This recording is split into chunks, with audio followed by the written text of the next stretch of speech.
Stop scrolling for a second. If you train, this video might save you years of wasted effort, because the biggest lie in fitness is this: that one method makes you strong, and the other one doesn't. Some people spend years in the gym. They lift heavy, they look strong, and yet, they feel slow, stiff, and awkward in real movement. Others master calisthenics. They control their body perfectly. They move beautifully, but struggle to build real muscle size. So here's the question no one answers honestly: which one actually builds real power and real muscle? Not theory, not hype, not Instagram opinions. By the end of this video, you'll understand what most people get wrong and how the strongest athletes quietly combine both. What people think this debate is about: most people think this debate is simple. Gym equals muscle, calisthenics equals skill, end of discussion. But that's surface level thinking, because this debate isn't really about equipment. It's about how your body learns to produce force. And if you don't understand that, you can train hard for years and still feel weak in ways you can't explain. When people say gym training, they usually mean barbells,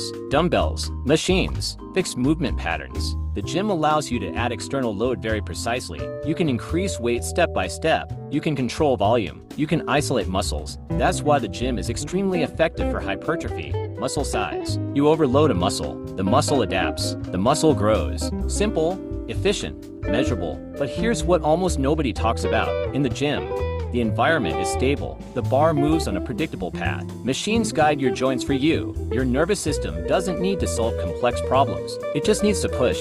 That's not bad, but it's incomplete. And what is calisthenics really? Most people think calisthenics is just push-ups and pull-ups. That's beginner thinking. True calisthenics is body weight control under instability. Your body is the weight. Your joints are free. Balance matters. Coordination matters. When you do a strict pull-up, your body must stabilize the shoulders, control the spine, manage tension from hands to core. Your nervous system is constantly adjusting. You're not just producing force, you're organizing force. And that difference changes everything. Where real power comes from. Power is not just strength. Power is strength expressed efficiently. And efficiency is controlled by your nervous system. You can have big muscles and still feel slow. You can also be lighter, smaller, and feel explosive. That difference comes from intramuscular coordination. Calisthenics trains this naturally, because if your coordination is off, you don't kind of fail the movement, you fail completely. Why gym strength often doesn't transfer? This is where many lifters get confused.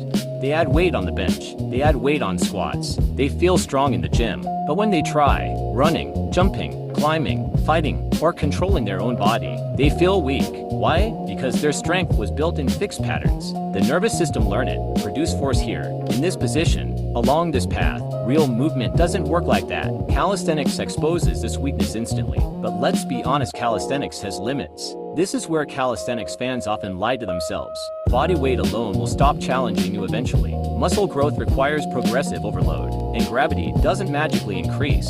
Yes, you can change leverage. Yes, you can slow tempo. Yes, you can add complexity. But pure hypertrophy? The gym wins. That's why elite calisthenics athletes set weights. Muscles don't care about philosophy. They care about tension. So which builds more muscle? Let's be precise. For maximum muscle size, gym training is superior. It allows controlled overload and high volume. For functional muscle, calisthenics builds muscle that works together. One builds parts, the other builds systems. Which builds more power? This is where calisthenics pulls ahead. Power depends on speed, timing, coordination, stability. Calisthenics forces your body to express strength cleanly. You don't just lift weight, you move yourself through space. That's why calisthenics athletes often feel fast, reactive, and light. Even if they're smaller, the biggest mistake, choosing sides. This is where most people fail. Gym-only athletes say calisthenics is useless. Calisthenics-only athletes say the gym is fake strength. Both are wrong. Your body wasn't designed for one type of stress. It was designed to adapt to many. The most capable physics combine both worlds. They use the gym to build muscle, strengthen weak links, overload safely. They use calisthenics to integrate strength, improve control, train the nervous system. This is how you get muscle that looks good, strength that transfers, power that feels effortless. Why most people feel weak despite training? Here's a hard truth. Most people don't lack muscle. They lack connection. Their muscles don't fire together. Their posture lacks force. Their joints aren't stacked. Calisthenics exposes this. Gym training often hides it. Combine both, and everything changes. Ask yourself one question. Do you want to look strong, or do you want to be strong? If the answer is both, you already know the solution. Build the engine in the gym. Teach it how to work with calisthenics. Final truth. This debate was never about calisthenics versus gym. It was about isolated strength versus integrated strength, muscle size versus usable power, force versus control. The strongest people don't argue this debate. They already solved it. They train both. And once you understand that, your progress stops being confusing and starts being inevitable.